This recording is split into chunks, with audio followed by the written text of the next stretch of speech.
Movie शुरू होती है। एक लड़की आयरिस से बड़ी मजे के साथ मॉल में शॉपिंग कर रही थी। तभी उसकी नजर एक लड़का जोश पर जाती है। दरअसल वो भी उसे ही देख रहा था और पहले ही नजर में दोनों को एक दूसरे से प्यार हो जाता है और इसी के बाद से वो दोनों एक साथ रहने लग गए थे। इन्हें साथ रहते रहते काफी दिन गुजर गए। एक दिन जोश उसे अपने साथ एक ट्रिप पर लेकर जाता है। वो जगह जोश के दोस्त का घर था, जहाँ सभी दोस्त इकट्ठा हो रहे थे। बहुत ही जल्द दोनों उस लोकेशन पर पहुंच चुके थे। इनकी मुलाकात जोश की एक दोस्त से हुआ जो किसी वजह से आयरिस को पसंद नहीं करती थी। ये दोनों जब अंदर आए तो उस घर के मालिक इनके दोस्त को देखते हैं जो काफी अमीर था। असल में वो एक माफिया भी था और इसी ने ही इन सबको अपने घर आने की दावत दी हुई थी। यहीं पर हम एक लड़के पैट्रिक और उसके दोस्त को देखते हैं जो दोनों भाइयों एक दूसरे से बहुत ही प्यार करते थे। अब वो लड़के होकर प्यार आखिर कैसे कर सकते थे, इसका जवाब हमें आगे पता चलने वाली है। खैर, ऐसे ही मिलते जुलते रात हो गई। ये सारे के सारे लोग बड़े मजे से खूब सारा ड्रिंक करते हैं और साथ में इन्होंने डांस भी किया और खूब मौज मस्ती की। अगली सुबह आयरिस और जोश दोनों घर के पास नदी के बारे में बातें करने लग गए। आयरिस उसे कहती है कि चलो क्यों ना वहाँ चलते हैं, बहुत मजा आएगा। जोश कहा कि तुम चलो, मैं तब तक नहा कर आता हूँ। वो अकेले ही नदी किनारे जाकर खड़ा हो जाती है। उसने जब अपने जेब में हाथ डाला तो उसने देखा कि उसकी जेब से चाकू निकल रहा है। उसे देखकर वो काफी हैरान रह गई, सोचने लग गई कि आखिर ये नाइफ मेरे जेब में कैसे आ गया। तभी यहाँ पर घर का मालिक भी आ जाता है, इसीलिए आयरिस फौरन से चाकू को वापस रख लेती है। वो जैसे ही बहाना बनाकर वहाँ से जाने लग गई, तब मकान मालिक कहने लगा कि इधर ही बैठ जाओ, बातें करते हैं। अब वो रुकना तो नहीं चाहती थी, लेकिन उसके जिद करने पर रुक गई कि तभी वो बहुत ही अजीब बात कहता है, तुम मेरी पीठ पर लोशन लगा दो। यह सुनकर आयरिस को बुरा तो लगने लग गया था, लेकिन वह ऐसा करने लगती है। अब उस मकान मालिक की हरकतें यहीं तक ही सीमित नहीं था, बल्कि वो फौरन से आयरिस का हाथ को ही पकड़ लेता है। अजीब तरह से उसे हाथ लगाते हुए उसे अपने बहुत ही करीब कर लेता है। आयरिस को बहुत बुरा लगने लग गया। वो बार बार कह रही थी कि ये तुम क्या कर रहे हो, छोड़ दो मुझे, ये बहुत ही गलत हरकत है। लेकिन वो यह कहने लग गया, कोई बात नहीं मेरी जान, जैसे जैसे मैं कह रहा हूँ तुम भी करो। इस बात से आयरिस को अब बहुत ही ज्यादा गुस्सा आ गया। वो बोतल को उठाकर उसके मुंह पर मार देती है। मकान का मालिक गुस्से में उसे जोरदार थप्पड़ जड़ देता है, जिससे वो नीचे गिर गई और इस तरह से इन दोनों के बीच हाथापाई होने लग गई थी। उसने आयरिस के गले को जोर से दबाते हुए दबोचने लग गया। वो बस मरने ही वाली थी। अपने बचाव में आयरिस उसी चाकू को उसके गर्दन में घोंप देती है, जिससे मौके पर ही उसकी मौत हो जाती है। कुछ देर के बाद हाथ में चाकू लिए खून में सनी हुई आयरिस अपने दोस्त के पास आई। कहने लग गई कि मैंने उसे मार डाला और मैं ऐसा करना तो नहीं चाहती थी। उसने मेरे साथ जबरदस्ती करने की कोशिश कर रहा था, फिर मेरी जान लेने वाला था। जोश भी उसके पास आकर कहता है कि शट डाउन बंद हो जाओ, और उसके ऐसा कहते ही आयरिस बंद हो जाती है। उसके शट डाउन होते ही ये लोग उसे चेयर से बांध देते हैं, जिससे हम समझ पाते हैं कि आयरिस कोई इंसान नहीं बल्कि वो तो एक रोबोट है, एक ह्यूमनाइड रोबोट जो एक इंसान जैसा दिखने वाले रोबोट्स होते हैं। अब पैट्रिक का दोस्त जोश कहता है कि ये तो एक मशीन है, आखिर ये कैसे किसी की जान ले सकती है और ये खतरनाक भी नहीं है। जोश ने कहा कि तुम फिलहाल के लिए यहाँ से जाओ, मैं इससे बात करता हूँ और सब कुछ समझा देता हूँ। अब जोश उसे एक बार फिर से चालू करता है। आयरिस अभी भी काफी घबराई हुई थी। वो बार बार एक ही बात किए जा रही थी कि मुझे माफ कर दो प्लीज, मैंने ये जानबूझकर नहीं किया। जोश कहता है कि तुम्हें उसकी जान नहीं लेनी चाहिए थी, वो तुम्हें कुछ नहीं कहता, जानती हो क्यों? क्योंकि तुम कोई इंसान नहीं हो बल्कि एक रोबोट हो। यह सुनकर आयरिस काफी चौंक जाती है, क्योंकि आज से पहले उसे इस बारे में कुछ नहीं पता था। कहने लग गई कि ऐसा कैसे हो सकता है, अगर मैं रोबोट हूँ तो फिर मैं सब कुछ महसूस कैसे कर सकती हूँ? इस पृथ्वी के सभी चीजों को मैं समझती हूँ, तुम्हारे लिए फीलिंग, इमोशंस, जज्बात के साथ साथ तुमसे प्यार करती हूँ। हमने बहुत सारे वक्त एक साथ गुजारे हैं और बहुत ही ट्रिप्स पर हम साथ में जा चुके हैं। इस पर जोश कहता है कि तुम सिर्फ एक मशीन हो और जो ये सारी चीजें तुम करती रहती हो वो तुम्हारे प्रोग्राम्स हैं, यादें हैं जो तुम्हारे सिस्टम में डाले गए हैं। अब यहाँ से सीन को उस टाइम में लेकर जाया जाता है जब रोबोटिक कंपनी वाले पहली बार आयरिस को जोश के घर लेकर आए हुए थे। कंपनी वालों ने उससे कहा हुआ था कि ये रोबोट कोई आम रोबोट नहीं बल्कि ये बिल्कुल इंसान ही है, इंसानों जैसे ही जज्बात रखती है। तुम बस जल्दी एक बार उसके साथ प्यार दोस्ती बना लो, फिर ये हमेशा तुम्हारे साथ रहेगी, तुमसे प्यार करेगी। जब आयरिस का सिस्टम पूरी तरह से एक्टिवेट हो जाता है तो जोश जाकर उसके सामने बैठ जाता है। आयरिस ने जब जोश को देखा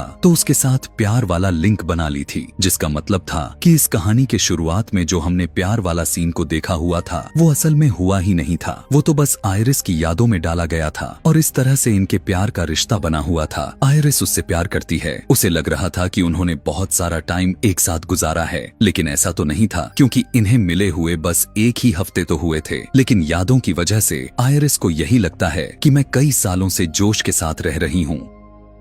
जोश उसे यह भी बताता है कि तुम्हारी आंखों से जो पानी निकलकर बाहर आते हैं वो आंसू नहीं हैं, बल्कि एक नॉर्मल पानी है, क्योंकि तुम्हारे अंदर में एक टैंकर लगाया हुआ है। जब तुम दुखी होती हो या फिर इमोशनल होती हो तो पानी अपने आप ही निकलने लग जाते हैं। यह सारी बातों को सुनकर आयरिस कहने लगी कि मैं चाहे जो भी हूँ, लेकिन मैं फिर भी तुमसे प्यार करती हूँ। यह कहकर वो रो भी रही थी। तभी यहाँ पर जोश की दोस्त भी आ जाती है और पूछने लग गई कि तुमने अभी तक इसे बंद नहीं किया। यह सुनकर आयरिस को पता लग गया था कि ये सभी उसे बंद करने वाले हैं। अपने दोस्त से बात करने के लिए जोश उसे एक कमरे में लेकर जाती है। उनकी बातों से पता चला कि यह सारा प्लान इन्हीं लोगों ने बनाया हुआ था। दरअसल वो जानबूझकर इस घर के मालिक को मरवाकर उसका सारा पैसा खुद लेना चाहते थे। जोश कहता है कि हमारा रास्ता साफ है, मैं कंपनी के आने से पहले आयरिस को रिस्टार्ट कर दूंगा, यानी उसकी यादों को शुरू से शुरू कर दूंगा। वो अब तक का सब कुछ भूल जाएगी और हम उस पर ही इल्जाम लगा देंगे। इधर आयरिस को वही नाइफ जिससे वो माफिया पर अटैक करके उसे मारा था नीचे गिरा हुआ मिलता है। उसे लेने के लिए वो चेयर को खिसकाते हुए उस तरफ जाती है और फिर नीचे गिरकर चाकू को लेने की कोशिश करती है, लेकिन उतने ही देर में यहाँ पर जोश आ गया और जब वो आयरिस के करीब जाने लगा तो वो चाकू से उसकी गर्दन पर वार कर देती है, जिससे वो जख्मी होकर नीचे गिर गया। आयरिस खुद को चेयर से छुड़ाते हुए जोश का फोन को लेकर घर से बाहर आ गई और जंगल की तरफ भाग जाती है। जोश की दोस्त उसे बस देखते ही रहे, कुछ कर नहीं पाते। पैट्रिक के दोस्त को भी पता चल चुका था कि आयरिस के जेब में चाकू जोश ने रखा हुआ था। जोश उसे बताता है कि यह सब हमारा ही प्लान था और अब अगर कंपनी के आने से पहले हमने उसे नहीं पकड़ा तो हम सभी फंस जाएंगे। वो एक पेन ड्राइव को सामने रखते हुए कहता है कि इसकी मदद से मैं आयरिस में चेंजिंग कर सकता हूँ और उसे पूरा बदल सकता हूँ, लेकिन इसके लिए हमें उसे पकड़ना ही होगा। अब जोश पैट्रिक के दोस्त को भी पैसे दिखाता है जिनके लिए इन्होंने घर के मालिक की जान ली। जोश ने सभी को बताया कि इन पैसों को 3 हिस्से में बांटेंगे, एक मेरा दोस्त का और एक तुम्हारा, जिन पैसों को हम आपस में ही बांट लेंगे। इस पर पैट्रिक का दोस्त कहने लग गया कि 3 ही नहीं बल्कि 4 होंगे। पैट्रिक को तुम आखिर कैसे भूल सकते हो, वो मेरे साथ है और उसे भी तुम्हें हिस्सा देना ही पड़ेगा। जोश कहने लग गया कि नहीं, मैं यह तो बिल्कुल भी नहीं करने वाला, हिस्से तो बस 3 ही होंगे। यह सुनकर उसका दोस्त जाकर पैट्रिक को शट डाउन कर देता है। वो फौरन से बंद हो गया। मतलब कि पैट्रिक भी कोई इंसान नहीं बल्कि वो भी एक रोबोट ही है। जोश की दोस्त उसे बताती है कि यहाँ टोटल $12 मिलियन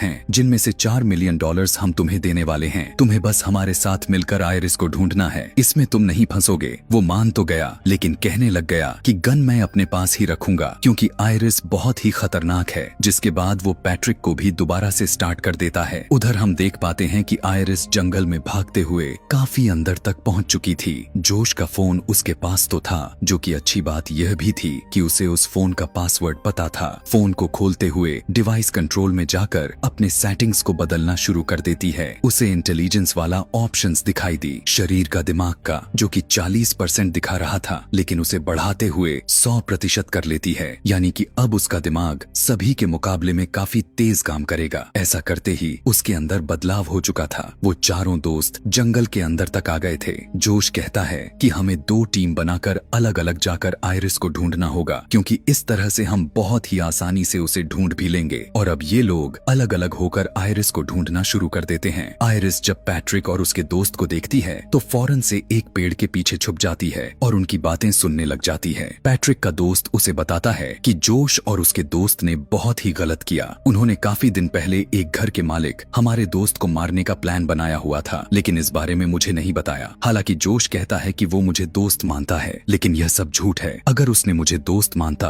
तो वो मुझे इस बारे में जरूर बताता। उसे मरवाने के लिए जोश ने आयरिस को इस्तेमाल किया। जोश ने आयरिस को इसीलिए खरीदा क्योंकि आयरिस के मदद से ही जोश उस माफिया को मरवाना चाहता था, क्योंकि ऐसे ही उसका काम आसान लगा था। और अब जब वो फंस चुका है तो मुझसे मदद मांग रहा है। यह सुनकर पैट्रिक कहने लग गया कि मैं भी तो एक रोबोट हूँ ना, तो तुम भी मेरे साथ क्या ऐसा ही करोगे। दरअसल उस पता चल चुका था कि मैं भी एक रोबोट ही हूँ। उसका दोस्त सुनकर पहले तो वो काफी हैरान हुआ, पूछने लग गया कि तुम्हें तुम्हें यह सब कैसे मालूम हुआ? पैट्रिक कहने लग गया कि यार मैं तुम्हारा दोस्त हूँ और काफी दिनों से तुम्हारे साथ भी रह रहा हूँ, बस पता चल गया। आगे हम यहाँ देख पाते हैं कि पैट्रिक और उसके दोस्त एक दूसरे से मिले हुए थे और कैसे उनमें दोस्ती हुई। दोनों किसी एक फेस्टिवल में मिले हुए थे और इनके बीच रिश्ते की बॉन्डिंग हो गई। तब उसका दोस्त कहता है कि तुम बेफिक्र रहने की कोशिश करो यार, मैं तुम्हारे साथ कुछ गलत नहीं करूंगा, क्योंकि सच में तुम्हारे साथ रहते रहते मुझे तुमसे प्यार हो गया है। तुम बहुत ही अच्छे हो, मैं हमेशा तुम्हारे साथ रहना चाहता हूँ क्योंकि तुम मेरे लिए सब करते हो। अभी इनकी बात चल ही रही थी कि अचानक से आयरिस के हाथ में लिए फोन पर बेल हो जाती है, जिससे इन दोनों को पता चल गया कि आयरिस पेड़ के पीछे है।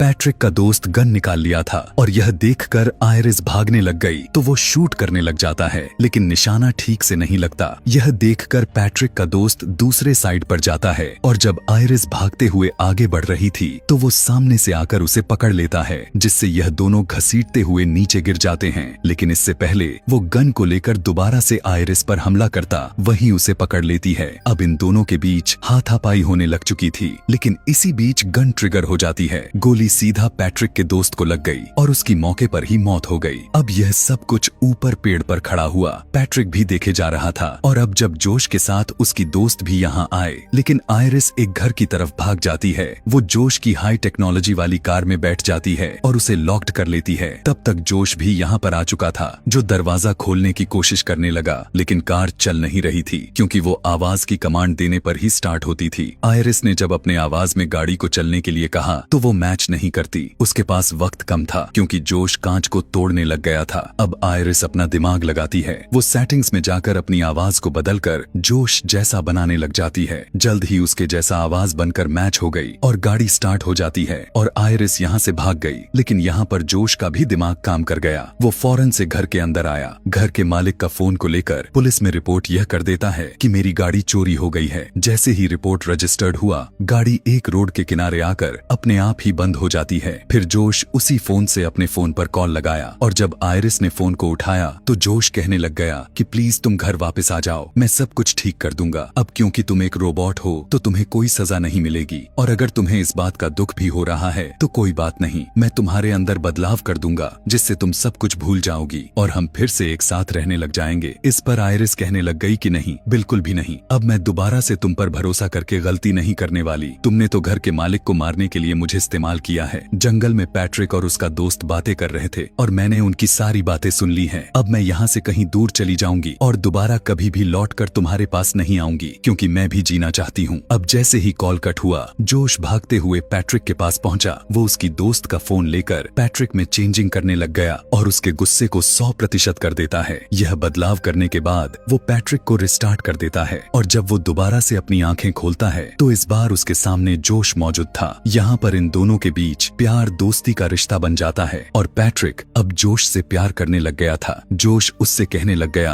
कि तुम मेरे साथ रहना चाहते हो, लेकिन आयरिस हमें तो अलग करना चाहती है, तुम्हें जाकर उसे रोकना ही होगा। अभी आयरिस जोश के कार की कांच को तोड़ने में लगी हुई ही थी कि तभी उसी टाइम एक पुलिस ऑफिसर आ जाता है। वो यह देखकर गाड़ी से उतरकर बाहर आया। तब तक आयरिस भी बाहर आ चुकी थी। अब आयरिस को इस तरह से प्रोग्राम किया गया हुआ था कि वो झूठ नहीं बोलती, और जब ऑफिसर उसे यह पूछने लग गया कि तुम यहाँ पर क्या करने के लिए आई हो, तो वो कहती है कि पास में ही एक घर है, हम सभी दोस्त वहाँ पर एंजॉय कर रहे थे। अब ऑफिसर को पता था कि वो घर किसका है, इसीलिए वो आयरिस से कहने लगा कि तुम मेरे साथ चलो, मैं तुम्हें सुरक्षित तरीके से उसके पास छोड़ आता हूँ। यह सुनकर आयरिस बता देती है कि मैंने उसे जान से मार डाला है और अब मेरे दोस्त मुझे जान से मारने के लिए मेरे पीछे पड़े हुए हैं, इसीलिए मैं दोबारा से उनके पास नहीं जाना चाहती। इतने ही देर में यहाँ पर पैट्रिक आ गया। वो बिना कुछ सोचे समझे उस ऑफिसर पर हमला कर देता है। वो पीट पीट कर काफी बुरी तरह से उसे जान से मार देता है। फिर वो जोश का फोन को लेकर आयरिस को शट डाउन करता है और उसे लेकर वापस आ जाता है। अब जब जोश के इस वाले दोस्त को सारा मामला काफी सीरियस होता हुआ नजर आ रहा था तो वो सारे पैसों को पैक करने लग गई थी। वो जोश से कहने लग गई कि मैं तो यहाँ से निकल रही हूँ, अब इस मामले को तुम ही निपटाओ। जोश कहने लगा कि तुम मुझे इस तरह अकेले ही छोड़कर नहीं जा सकती, मैंने तुम्हारे ही खातिर घर की मालिक की जान ले ली और अब तुम्हें भी मेरे साथ ही रहना होगा। लेकिन वो तो थी जिद्दी, उसकी एक भी बात नहीं सुनती। वो जब यहाँ से जाने लग गई तब जोश उसे रोकने की कोशिश करता है। जब वो नहीं सुनती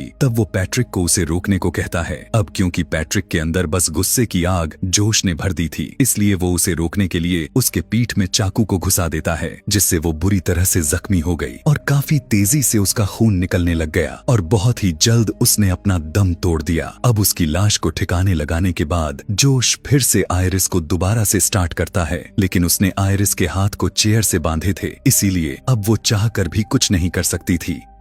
जोश कहता है कि मैं तो तुम्हारे अंदर चेंजिंग करके तुम्हें रिस्टार्ट करना चाहता था ताकि तुम्हारे अंदर के सेव हुई डेटा डिलीट हो जाए, लेकिन अब मुझे लगता है कि तुम्हें खत्म कर देना चाहिए। आयरिस, जिसका दिमाग अब 100% काम कर रहा था, कहने लग गए कि मैं जानती हूँ कि तुम्हें क्या अच्छा लगता है क्या नहीं। वो और भी कई सारी बातें करती हैं जो सिर्फ जोश के दिमाग में चल रही थी, जिससे जोश को अंदाजा हो गया कि उसका दिमाग कितना तेज काम कर रहा है। इसीलिए वो उसकी इंटेलिजेंस को पूरी तरह से जीरो कर देता है, यानी दिमाग का नामो निशान ही मिटा दिया, जिससे अब वो जोश के कंट्रोल में आ गई। जैसे जैसे वो कह रहा था, आयरिस बिल्कुल वैसा वैसा ही किए जा रही थी। वो उसका एक हाथ आगे करके नीचे मोमबत्ती पर रख देता है। ऐसा उसने इसलिए किया ताकि उसे तकलीफ हो और आयरिस अब जलने लग जाती है। अब जोश कंपनी में फोन कर देता है ताकि वो आकर आयरिस को ले जाए। आयरिस का पूरा हाथ ही जल चुका था और अब उसका मशीनरी वाला हाथ दिखाई देने लग गया था और अब वो पैट्रिक को कहकर आग बुझवा देता है। फिर उसके कहने पर गन हाथ में लेकर अपने सर पर रख लेती है और जब वो गन की ट्रिगर दबाने को कहा तो वो खुद को शूट भी कर लेती है, जिससे अब वो पूरी तरह से खत्म हो जाती है। कुछ टाइम के बाद जब रोबोटिक कंपनी वाले लोग आयरिस को लेने के लिए आते हैं तो वो उन्हें झूठी कहानी सुना देता है। गवाही के तौर पर उसने पैट्रिक का रूप पुलिस वाला बना दिया था। वो जोश के हाँ में हाँ मिलाए जा रहा था, इसीलिए कंपनी वाले उसकी बातों पर यकीन कर लेते हैं। लेकिन वर्कर कहने लगा कि सच जो भी है वो तो हम पता लगा ही लेंगे, क्योंकि फ्रॉड से बचने के लिए हमने हर रोबोट के अंदर एक डिवाइस लगाई होती है जिसमें सब कुछ रिकॉर्ड होता रहता है। और अच्छी बात तो यह है कि डिवाइस रिकवर हो सकती है क्योंकि गोली सर में लगी हुई है, जबकि रिकॉर्ड करने वाली डिवाइस तो पीछे कमर में लगी हुई है। यह सुनने के बाद तो जोश के अंदर की बेचैनी बढ़ने लग गई थी, क्योंकि डिवाइस रिकवर हो गई तो उसकी असलियत सभी के सामने आ जाएगी। खैर, कंपनी वाले आयरिस को अपने वैन में डाल देते हैं और उसे ले जाकर उस रिस्टार्ट के प्रोसेस पर लगा देते हैं। लेकिन इससे पहले कि वो यहाँ से जाते, इनके सामने पैट्रिक आ जाता है और फौरन से ड्राइवर को शूट करके उसकी जान ले लेता है। दूसरा आदमी यह देखकर डर गया और अपनी जान बचाने के लिए जंगल में भाग जाता है। आयरिस का रिस्टार्ट जैसे ही कंप्लीट हुआ तो वो दोबारा से जाग जाती है। जंगल में पैट्रिक भी उस दूसरे वर्कर तक पहुंच गया था, लेकिन उसके गन की गोलियां खत्म हो गई थीं। इसीलिए पैट्रिक उसकी गला दबाकर उसे जान से मारने की कोशिश करने लग जाता है कि उसी टाइम पर यहाँ आयरिस भी आ गई। वो पैट्रिक पर हमला करती तो है, लेकिन उसे कोई फर्क नहीं पड़ता। उल्टा वही आयरिस को थप्पड़ मारकर नीचे गिरा देता है और वो हमला करने के लिए जैसे ही आगे बढ़ा तब आयरिस कहने लग गई कि जोश ने तुम्हारी यादों को मिटा दिया है। वो तुम्हारा दोस्त नहीं है, बल्कि वो तो सिर्फ तुम्हें इस्तेमाल करते हुए कंट्रोल कर रहा है, जैसे उसने मुझे किया हुआ था। तुम्हारा असली दोस्त जिसे तुम प्यार करते थे वो मारा गया है। तुम याद करने की कोशिश करो कि जोश तुम्हारा प्यार नहीं है। और जब पैट्रिक अपने दिमाग पर जैसे ही जोर लगाया तो उस धीरे धीरे सब कुछ याद आने लग जाता है कि हाँ, सच में मेरा दोस्त जिसे मैं प्यार करता था उसकी तो मौत हो गई है। वो इस सदमे को बर्दाश्त नहीं कर पाता और खुद अपनी ही जान ले लेता है। अब आयरिस कंपनी के दूसरे वर्कर से कहने लग गई कि मुझे तुम्हारी मदद चाहिए। तब वर्कर ने उसके अंदर वैसा चेंजिंग्स कर डाला जैसा वो चाहती थी। फिर आयरिस जोश के पास चली गई। वो अपने फोन के जरिए उसे बंद करने की कोशिश करता है, लेकिन अब वो बंद ही नहीं हो रही थी, क्योंकि वर्कर ने आयरिस के अंदर बदलाव कर दिया था। चेंजिंग्स के बाद अब उसे कोई कंट्रोल नहीं कर पाएगा। इस बात से आयरिस को खुशी होती है। अब सीधा आयरिस जोश पर गन तान देती है। जोश उसे कहता है कि तुम मुझे नहीं मारोगी क्योंकि तुम मुझसे प्यार करती हो ना। अब यह कहानी एक नया मोड़ ले लेती है, क्योंकि एक बार फिर से आयरिस जोश की बातों में आ चुकी थी, लेकिन वो उस पर हमला कर देता है। वो काफी बुरी तरीके से उसे उठा उठाकर इधर उधर मारने फेंकने लग गया। फिर वो उसे पकड़कर कहता है कि तुम्हें कैसे कंट्रोल करना है मैं अच्छे से जानता हूँ। उसके हाथ में आयरिस की लाई हुई गन थी और इस बार वो आयरिस को वहाँ मारने वाला था जहाँ पर आयरिस का डेटा सेव होती है। लेकिन लेकिन इस बात से वो अनजान था